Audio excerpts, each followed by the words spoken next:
Lalu fokusnya kemudian, seperti apa implikasi politik dan juga militer dari agenda besar TNI hari ini? Langsung saja kita bahas dengan pengamat pertahanan, Kepala Center for Intermastic and Diplomatic Engagement, ada Anton Ali Abbas. Saya sapa langsung. Pak Anton, apa kabar? Sehat, bagus Pak. Terima kasih sudah hadir di Studio 2 CNN Indonesia. Ini seru banget kalau kita lihat tayangan tadi ya, apa yang terjadi di lapangan di Batu Jajar hari ini. Jadi pemandangan yang tidak biasa. Ya. Tidak biasa dalam 25 tahun terakhir begitu ya, dalam beberapa puluh tahun terakhir. Dan kita disuguhkan kembali dengan pesta pora. Saya menyebutnya ini pesta pora militer, pertahanan Indonesia. Tapi kalau melihat hal tersebut, mungkin pertanyaan pertama saya, kenapa harus semeriah ini sih? Sedangkan P5 aja di istana gitu. Oke, kenapa semeriah ini? Bahwa sebenarnya sejauh informasi yang saya dapatkan, acara ini tuh udah beberapa kali reschedule. Oh, oke. Gitu. Jadi untuk menyesuaikan dengan jadwalnya Pak Presiden. Itu satu. Tadi sempat ada ngobrol, kenapa kok nggak bisa nunggu 5 Oktober ya? Itu pertanyaannya. Gitu ya. Ini displaynya sama kan, gitu loh ya kan bawahnya. Satu, sebenarnya kan esensinya yang hari ini yang paling puncaknya, selain tadi ada Wapang dan lain-lain, kan ini adalah penguatan, peningkatan status dari Kopassus, dari Korps Marinir, dan Kopaska. Kemudian naik jadi bintang 3. Mereka ini kan adalah pasukan elit. Yes. Yang namanya spesial, mau tidak mau acaranya harus dibuat spesial. Oh, oke. Gitu. Jadi saya melihatnya adalah karena ini ada marwah utamanya itu ada di sini. Gitu. Jadi adalah penguatan 3. Kan sudah displaynya yang hari ini banyak itu adalah lebih pada itu. Gitu loh, bagaimana ada, dan juga memang ada struktur baru selain wakil panglima, misalnya ada Pangko Hanutnas diaktifkan lagi misalnya ya. Jadi saya melihat itu, kenapa harus nggak menunggu? Iya, karena ini acaranya adalah untuk esensi utamanya adalah pada itu. Sehingga kemudian dipisahkan dengan memang perayaan tahunannya dari 5 Oktober gitu. Jadi walaupun misalnya kita lihat mau atraksi, display, terus juga defile pasukan yang kayak kita saksikan ini adalah memang yang juga akan kita saksikan nanti di 5 Oktober. Saya melihat itu kenapa memang harus kenapa dipisahkan? Karena kelihatannya untuk menjaga marwah spesialnya itu. Oke. Gitu. Ini ya pesta pora, alasannya kenapa dibuat semeriah ini. Iya, walaupun itu ada beberapa kali penundaan. Ya. Reschedule demi kehadiran dari Presiden Prabowo sendiri begitu ya. Tapi kalau kita lihat tadi agendanya juga salah satu yang paling penting adalah pengaktifan kembali jabatan Wakil Panglima setelah 25 tahun. Kan pertanyaannya selama ini nggak ada wakilnya, oke aja gitu, nggak ada masalah. Kenapa kali ini, kenapa di era Presiden Prabowo? Kita kan ini lagi menakar strategi pertahanan di era Presiden Prabowo. Kenapa? Ya, jadi sebenarnya cerita, ya memang Wakil Panglima TNI kita punya sampai tahun 2000. Ya, habis itu kan nggak pernah punya. Tapi harus kita lihat sebenarnya, organisasi TNI itu pijakannya adalah Perpres organisasi TNI. Yang dia tahu bahwa TNI itu punya jabatannya apa saja di TNI, dari Panglima sampai yang bawah.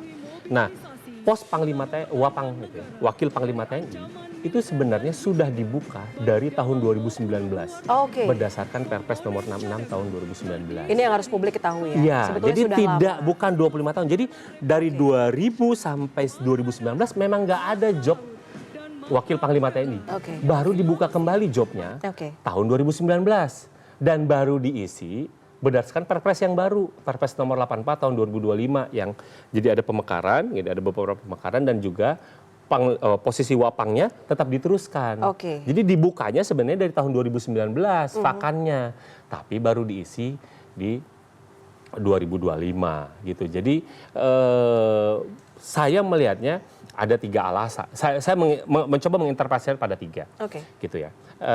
Yang pertama memang ada kompleksitas ya, ada kompleksitas dari pekerjaan Panglima TNI yang baru sekarang, pasca dari Undang-Undang TNI yang baru. Jadi ada perluasan banyak. Jadi ada tugas-tugas tambahan yang non militer ada banyak. Yang selama ini biasanya tugas dari Wakil Panglima TNI itu kan dihandle oleh Kasum TNI bintang 3. Dan hari ini dikelola Wapang. Saya melihatnya kompleksitas ini kayaknya gitu ya, kayaknya memang membutuhkan pejabat baru yang langsung. Itu satu. Kedua, terkait tugas-tugas baru itu kaitannya ada banyak dengan kementerian-kementerian. Levelnya kementerian itu kan bintang 4.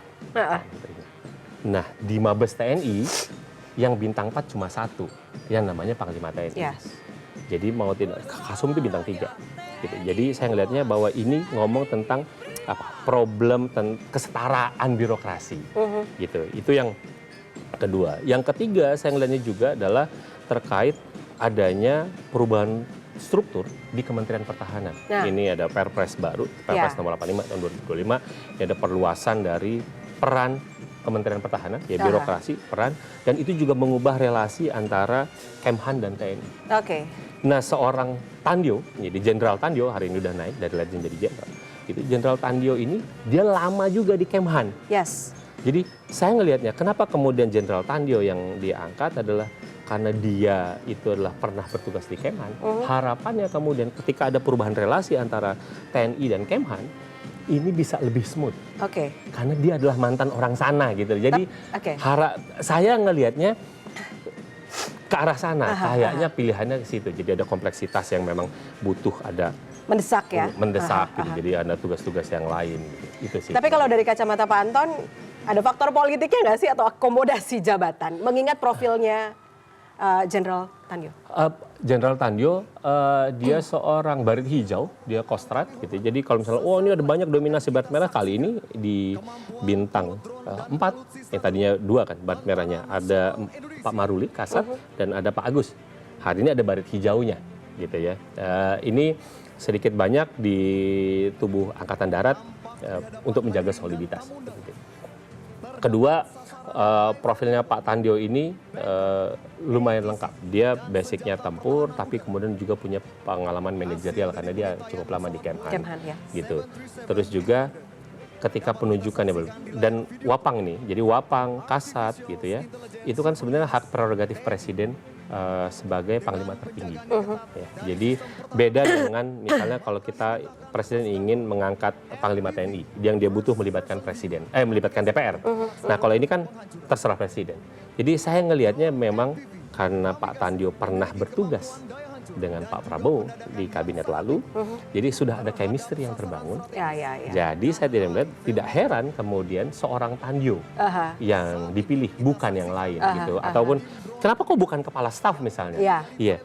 Jabatan Wapang itu memang berbeda dengan jabatan Panglima. Kalau Panglima TNI itu ada prasyaratnya untuk menjadi kandidat seorang Panglima TNI berdasarkan Undang-Undang TNI, misalnya dia harus pernah atau sedang menjabat kepala staf. Wapang nggak ada. Wapang itu nomenklaturnya ada di Perpres. Di Perpres nggak ada ketentuan. Cuma kasal nggak harus. Dia cuma bilang bahwa ini pejabat bintang 4. Artinya pejabat bintang 4 dia bisa promosi dari bintang 3 ke bintang 4 atau geser dari bintang 4 ke bintang 4. Jadi memang bebas tafsir ya. Jadi memang aturan yang ada memang tidak secara rigid. Jadi saya melihatnya memang Pak Prabowo punya chemistry. Jadi dia bisa jadi melihat apa yang dilakukan oleh seorang Tandio ketika jadi bawahannya deliver misalnya. Karena kan pernah ada beberapa posisi penting di situ gitu. Jadi saya ngelihatnya ada chemistry di situ. Di sisi lain TNI juga butuh untuk karena ketika ada pergeseran ini, ada perubahan relasi ini, komunikasinya bisa berlangsung lebih smooth gitu. Karena beberapa case di beberapa tahun lalu gitu ada hubungan yang kadang-kadang ada dinamikanya antara TNI dengan Kemhan gitu. Nah kali ini kenapa seorang Tandio yang dipilih, saya melihatnya untuk hubungan bridging. Jadi komunikasinya bisa lebih smooth gitu dan lain-lain. Dan lagi-lagi seorang presiden ya percaya dengan siapa yang pernah bekerja dia dan itu pernah deliver gitu. Saya ngelihatnya seperti itu. Kita sebelum membahas lagi lebih lanjut mengenai agenda hari ini, kita lihat lagi ke layar kaca defile ya, atraksi yang masih dilakukan sampai saat ini oleh, boleh kita full? Melaksanakan gerakan manuver, gesit, dan presisi. Oh ini nembak.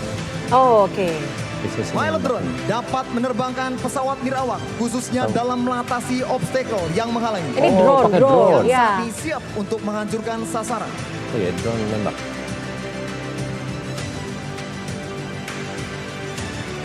Ini kalau kayak gini persiapan latihannya tuh lama ya.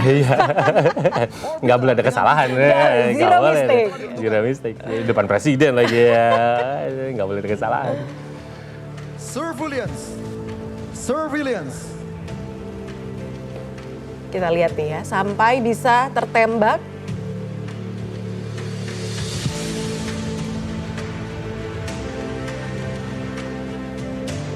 Nah, kalau kita ngelihat Dapat kita acara yang saksikan digelar bersama hari ini, tepat di upacara hadapan ini, Tribun Undangan Kehormatan. kita bandingkan dengan kemarin Presiden diundang ke Bersiap, Prancis, drone ya. kamikaze melaksanakan Apa jangan-jangan karena nggak mau kalah? Enggak, Presiden juga baru diundang di partai Singapura ya kemarin ya, Yes. gitu aja. Ulang tahun Singapura. Ulang tahun Terus Singapura. dihadapkan dengan upacara yang sama. Sebenarnya kalau misalnya yang Prancis kayaknya lebih pas nanti pas 5 Kita Oktober. telah saksikan Jadi- sasaran satu.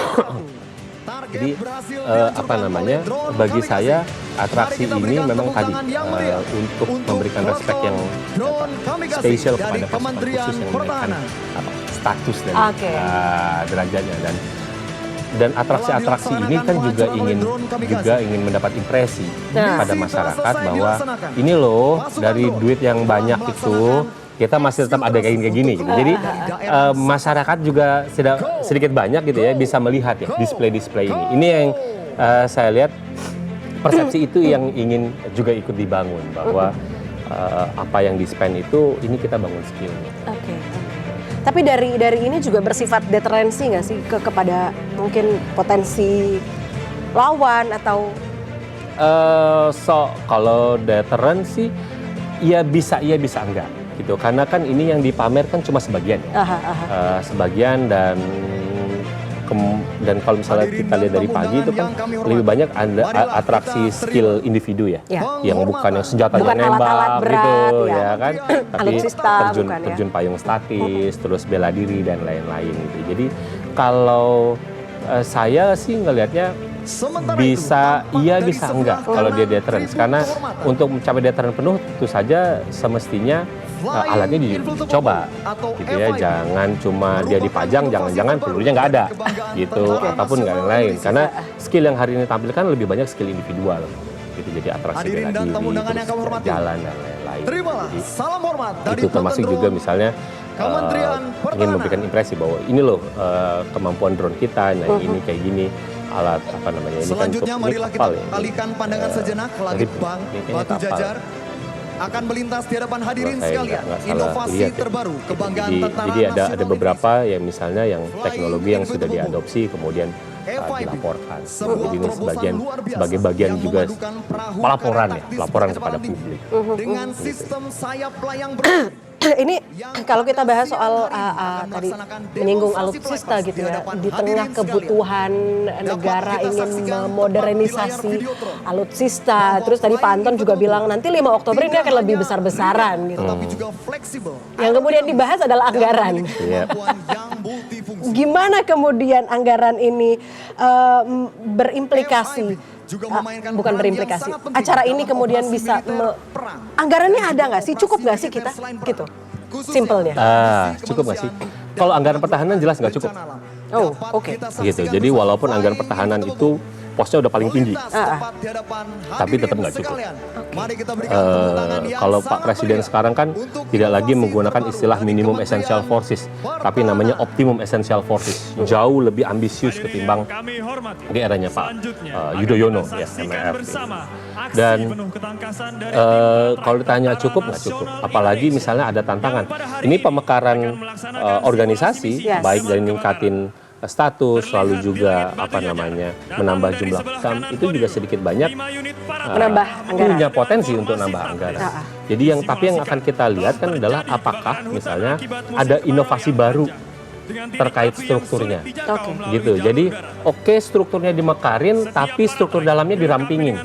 Efisiensi yang sekarang terjadi. Jadi kalau misalnya kemarin jobnya ada 5 gitu di dalam setiap kodam, ya bisa dong dijadiin 4 gitu. Atau seperti apa? Atau di kodam-kodam baru misalnya modelnya menjadi berbeda sehingga beban anggaran rutinnya itu tidak meledak gitu. Karena selama ini kan beban anggaran rutin yang terus naik.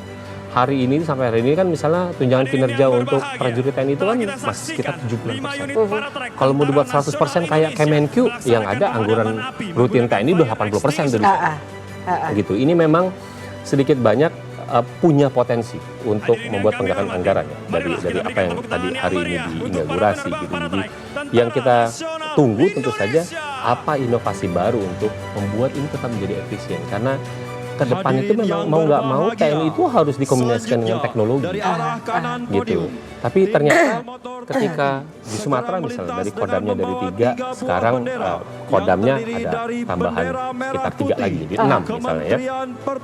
Artinya kan itu menandakan bahwa teknologi saja tidak cukup, tapi harus ada organisasi fisik yang ditingkatkan gitu. Tapi bagaimana kemudian kita bisa memadupadankan dengan teknologi gitu.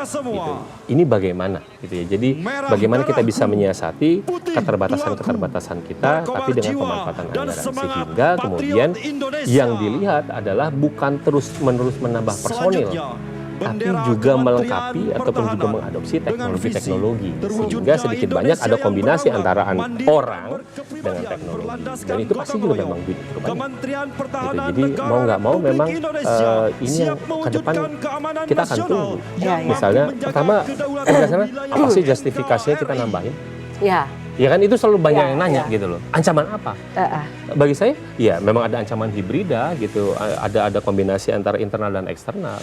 Tapi apakah itu narasi pemerintah atau bukan ya? Gitu, jangan-jangan narasi saya lagi gitu ya kan.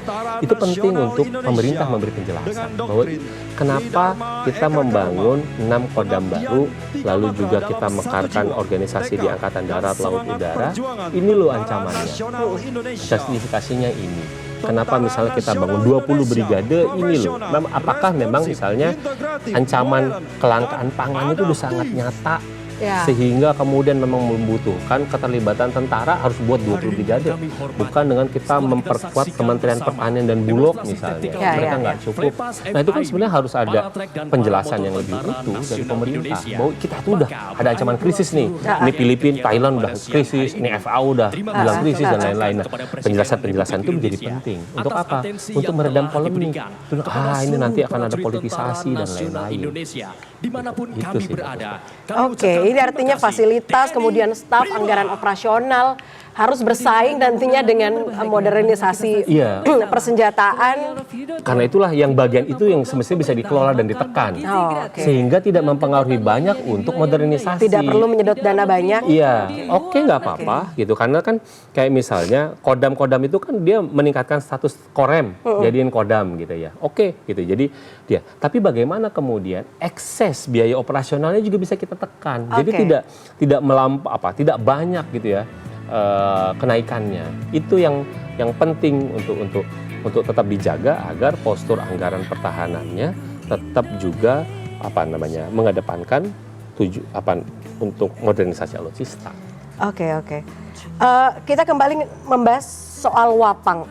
Apakah kemudian wakil Panglima ini tadi dikatakan udah ada chemistry dengan Presiden Prabowo dan sebagainya. Apakah kemudian ini asumsi publik bisa jadi jalur percepatan untuk jadi Panglima?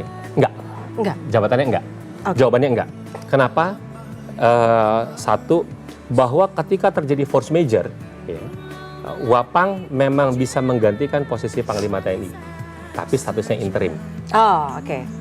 Untuk definitif, gitu ya, ada proses yang sudah mengikat jabatan Panglima TNI. Undang-undang TNI itu menyebutkan bahwa untuk menjadi kandidat harus pernah atau sedang menjadi kepala staf. Nah, Pak Tandio belum memenuhi klausul itu. Kecuali undang-undang itu diamandemen, pasal itu diamandemen, ya bisa saja. Tapi sejauh ini dia tidak bisa secara otomatis menggantikan. Jadi Wapangnya boleh Pak Tandio, jangan-jangan nanti Panglimanya bisa ganti-ganti. Yang penting Wapangnya Pak Tandio misalnya. Bisa saja seperti itu. Tapi Pak Tandio tidak bisa langsung otomatis kemudian dilantik. Atas dasar bahwa ini Panglima tertinggi, nggak bisa. Karena undang-undangnya bicara demikian. Bahwa dia membutuhkan persetujuan DPR, lalu ada aturan mainnya siapa kandidatnya. Itu udah dikunci di Undang-Undang TNI. Jadi dia tidak bisa secara otomatis. Bahwa dalam pelaksanaan tugas keseharian Panglima TNI, seorang Wapang bisa menggantikan. Gitu. Dia bisa mengerjakan tugas-tugas yang dilakukan oleh Panglima TNI. Gitu ya. Yang diberikan Panglima TNI kepada dia. Itu memang tugasnya adalah membackup dan juga mengkoordinir pembinaan kekuatan TNI. Tapi dia tidak bisa secara otomatis dan definitif menggantikan posisi Pak Gus misalnya, nggak bisa. Ini kita sudah berganti gambar, tadi atraksinya sudah selesai, ada Viti. Kita kembali lihat ke MBG. Ini MBG juga ya, yang juga dikelola oleh TNI. Dari tadi kita melihat, nah ini dia, pemandangan Presiden Prabowo dengan Wakil Presiden Gibran Raka Buming Raka. Iya. Tidak ada agenda politik kalau dari pandangan Pantau. Sejauh yang saya lihat sih belum ada indikasinya itu ya. Jadi bahwa Pak Tandio ini apakah dia ujuk-ujuk dipilih? Sebenarnya gosipnya kan sudah, karena kan tadi posisi Wapang kan lama ya kosongnya dari 2019. Tapi saya ngelihatnya bahwa Pak Tandio ini kelihatan gitu di grooming, jadi dipersiapkan untuk ini. Kenapa? Karena dalam beberapa kunjungan kerja Menhan misalnya, Pak Tandio itu ikut mendampingi selain dari Pak Agus. Jadi memang saya udah ngelihat gitu. Jadi sebelum gosipnya kemarin tuh saya udah ngelihat ada indikasi, loh kenapa Pak Tandio ikut ya, kenapa Pak Tandio ikut. Oke, gitu. Jadi, udah diprediksi lah ya. Iya gitu lah. Jadi tapi bisa saja kemudian kita artikan bahwa ini adalah bagian untuk seorang Prabowo Subianto mengkonsolidasikan TNI. Misalnya dia panglimanya bukan orang dia gitu ya kan, di orang Solo lah taruh gitu ya kan. Ini orang-orang Solo. Ya kali ini orang yang pernah bekerja sama dia bisa saja diinterpretasikan gitu karena memang satu posnya Wapang itu kan memang tadi prerogatifnya presiden gitu. Jadi bisa saja kemudian kita terjemahkan bahwa ini adalah bagian dari konsolidasi, bisa. Gitu. Tapi lagi-lagi namanya interpretasi politik kan bisa macam-macam kita lihat ya gitu. Apalagi ada lagi hiruk pikuknya macam-macam gitu. Ini ada konsolidasi, jadi menarik karena kemudian ketika kita bicara politik militer kan tidak satu wajah ya. Jadi ada banyak wajahnya. Kita lagi mau ngomongin yang mana dan lain-lain. Oke. Tadi juga ada selain agenda pengukuhan Wapang begitu ya, ada peningkatan status Panglima Kopassus yang Pak Anton juga singgung. Dengan status Komandan Jenderal Kopassus kemudian menjadi Panglima Kopassus. Apa sih makna strategisnya sebetulnya untuk di operasi pasukan khusus Indonesia di tubuh TNI? Ya, pertama selain dari naik pangkat ya, jadi kalau dari bintang 2 jadi bintang 3. Yang kedua adalah tentu saja berdampak pada sizing jumlah pasukannya dan juga tentang kemampuannya. Gitu. Karena dia tidak bisa hanya sekedar naikin ini, tapi itu punya dampak itu. Jadi itulah nggak heran kemudian ketika kita lihat hari ini Kopassus jadi 6 grup. Setiap pulau besar dia punya dan di Jawa ada 2. Di setiap pulau Sumatera, di Dumai gitu, di Kalimantan, di Sulawesi, kalau di Papua ada gitu. Jadi itu menunjukkan adalah sizingnya kemudian akan besar. Oke. Gitu. Dan saya sih tidak heran, kan ada perdebatan, kenapa kok namanya pasukan khusus kok nggak kecil gitu ya, kenapa ini besar? Saya lihat bahwa ini sebenarnya ada konsistensi dengan Pak Prabowo zaman dulu ketika dia memimpin Kopassus. Ya. Dia juga lah yang membesarkan Kopassus. Itu dia. Jadi bagi saya sih ada benang merah antara hari ini jadi dengan Pak Prabowo yang dulu. Itu aja ada benang merah bagaimana dia ingin melihat bahwa selain dari pemekaran Kopassus jadi setiap pulau besar ada, itu adalah bagian untuk memperkuat sistem pertahanan yang dianut sejak 2019. Itu adalah sistem pertahanan pulau-pulau besar. Bagaimana pulau-pulau besar itu bisa secara harapannya adalah mandiri untuk melakukan perlawanan. Yang tadinya sebelum itu, misal 2014-2019, itu adalah sistem pertahanan berlapis. Udara, laut, darat. Kemudian diganti menjadi sistem pertahanan pulau-pulau besar. Jadi bagian apa cerita hari ini adalah untuk memperkuat sistem yang sudah direncanakan dari 2019. Jadi memang akan ada dampaknya pada sizing dan ada kemampuan. Lagi-lagi, itu nanti ujungnya kan pada anggaran. Kembali lagi itu ya, yang ingin diketahui publik bagaimana nanti transparansinya dan prosesnya. Tapi begini, apa yang disampaikan tadi, jangan-jangan ini rangkaian pengangkatan dan juga pembentukan satuan baru ini mencerminkan perubahan doktrin pertahanan nasional di tangan Pak Presiden? Pak Presiden? Enggak. Oh enggak? Enggak, saya sih nggak lihat ke arah sana ya, karena beliau tetap dalam koridor di sistem pertahanan pulau-pulau besar, satu. Kedua, tetap juga selalu jargon yang keluar adalah sisahan kamrata. Tapi memang eksposur militer berbedanya dengan 10 tahun kemarin itu jauh lebih kuat. Gitu. Ya mungkin karena kita punya presiden yang latar belakang militer, jadi tahu apa yang harus dikerjakan oleh militer. Bagaimana militer harus dikembangkan dan lain-lain. Apa yang harus ditonjolkan. Beda dengan yang kemarin gitu ya. Ini yang kemudian kita bisa terkaget-kaget loh. Kemarin 10 tahun nggak kelihatan ya. Yang ini kok jadi kelihatan banget gitu ya kan. Jadi bagi saya itu adalah salah lain dari perubahan. Jadi perubahan ketika kita punya presiden yang memang paham gitu. Jadi ini Pusdiklat. Ini Batu Jajar ini kan tempat latihannya, pusat latihannya Kopassus gitu ya kan. Jadi memang ada semangat itu yang ingin ditonjolkan oleh presiden. Tapi kalau melihat apakah ada perubahan, saya nggak ngelihat ada perubahan yang signifikan. Kecuali nanti dampaknya memang pada anggaran yang harus kita jaga. Yes. Ini kita sudah sampai dalam ujung upacara hari ini di Batu Jajar. Ini presiden sedang menandatangani ini sepertinya ya. Prasasti di acara hari ini untuk menutupnya. Mungkin Pak Anton bisa memberikan closing statement dari apa yang terjadi agenda besar TNI hari ini. Ya, jelas bahwa apa yang dilakukan hari ini itu butuh penjelasan lebih lanjut. Itu satu. Kenapa penjelasan? Ya karena ini untuk meredam kegaduhan, kecurigaan, ada penyalahgunaan untuk kepentingan politik dan lain-lain. Itu satu. Transparansi menjadi penting, komunikasi pada publik menjadi penting. Itu satu. Kedua, penting untuk juga dimitigasi adalah dampak terhadap anggaran. Jangan sampai misalnya anggaran rutin itu menjadi melonjak tajam. Kalau anggaran rutin melonjak tajam, nanti jadi inkonsistensi dengan semangat pemerintah untuk melakukan modernisasi. Gitu ya.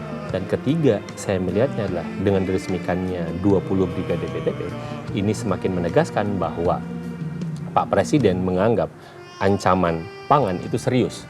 Sehingga militer memang harus disiapkan secara spesifik, secara khusus untuk merespon ancaman itu. Itu sih Mbak Puspa. Oke. Kita harus apresiasi dengan apa yang dilakukan TNI hari ini, tapi juga harus dikritisi tadi ya. Betul. Mengenai anggaran termasuk di dalamnya. Kita nantikan apakah akan ada konferensi pers, akan ada pernyataan kepada publik mengenai apa yang terjadi hari ini, karena kita butuh tahu soal itu.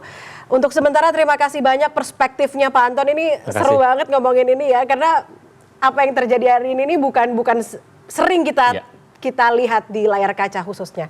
Pak Anton, Kepala Center for Intermastic and Diplomatic Engagement, Anton Ali Abbas, terima kasih sudah bergabung bersama kami di CNN Indonesia Breaking News. Selamat siang.